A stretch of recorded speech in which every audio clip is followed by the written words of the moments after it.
Joining us now.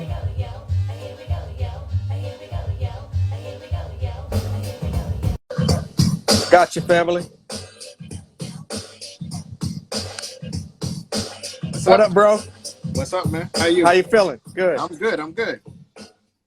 Hey, thank you so much for joining me today. No doubt, man. Appreciate the toys and the trinkets and the invite that I see all up behind you.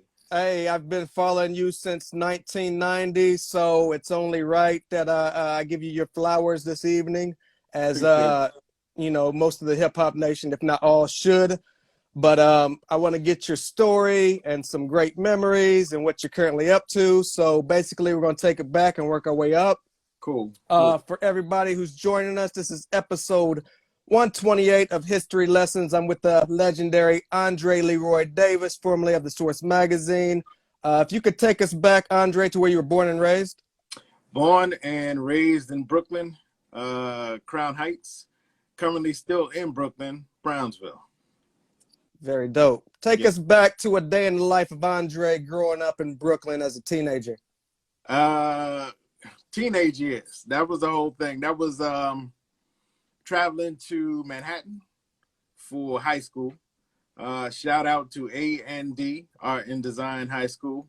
It was either going to Music and Art, which was up in Harlem, where my brother went to, my older brother, who was an artist, or going to Music and Art. Either one, or going to Art and Design. Either one would have been a cool choice. Had I gone to Music and Art, I probably would have wound up with the Kango crew, with Slick Rick, Dana Dane, and all them. That's that same time period, same years. But I went to Art and Design, and at Art and Design, when I was there, was MCT from Mantronics, the Shirt Kings, all those type of flows. Fable from Dancer. So we had all that kind of flavor. So either one was a good choice. I knew that if I went to Music and Art, I was going to have to add on another hour to my travel from Brooklyn. Because Art and Design was like right at like 59th Street, right in the middle, while Music and Art was 135th Street. So wound up being Art and Design, and I think I made a good choice. Absolutely. Yeah. What kind of obstacles as a youth did you have to face growing up in Brooklyn?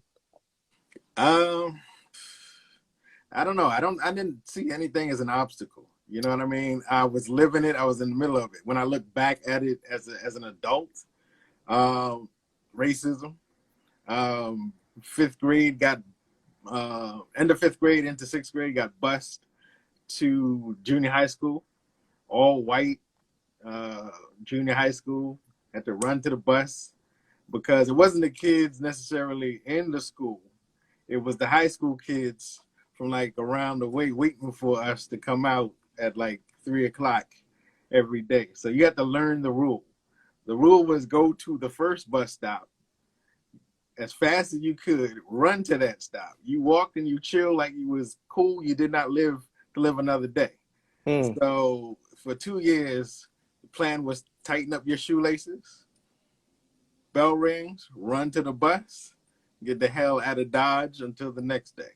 So, that was just a normal, as bad as that sounds when I say it out loud and hear it myself, that was just a normal way. It was the rules of the day was surviving. It was getting the education in the midst of all that. So I just got used to it. And like I said, when I say it loud as an adult, knowing what's going on now, I guess that would be some of the toils that you speak of.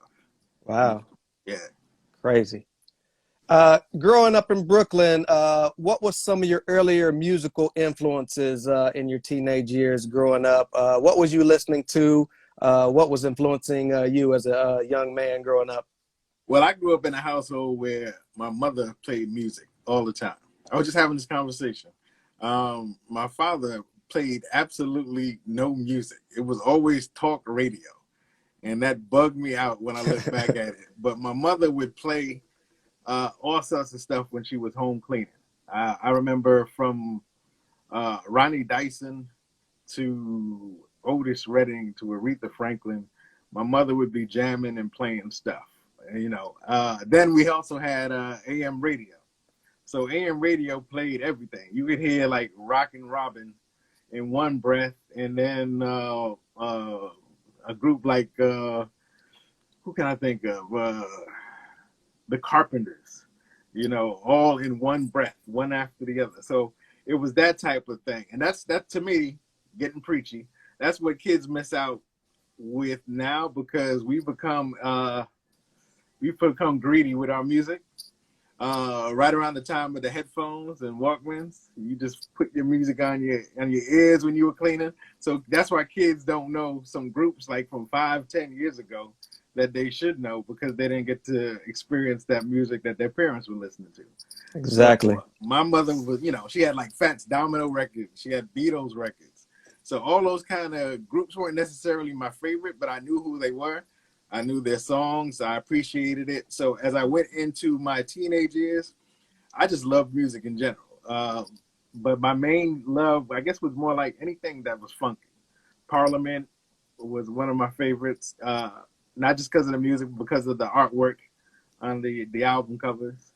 And then, of course, you went into The Time, which became one of my favorite funk groups. But then once like 78 came around and I first heard King Tim III, that became the fuel. Didn't know it was called hip hop, but somebody rapping on a record and saying something fly just quickly bounced over any funk. I mean, I still got my appreciation for all of those joints, but that's when it was like live and breathe and die and choose hip hop.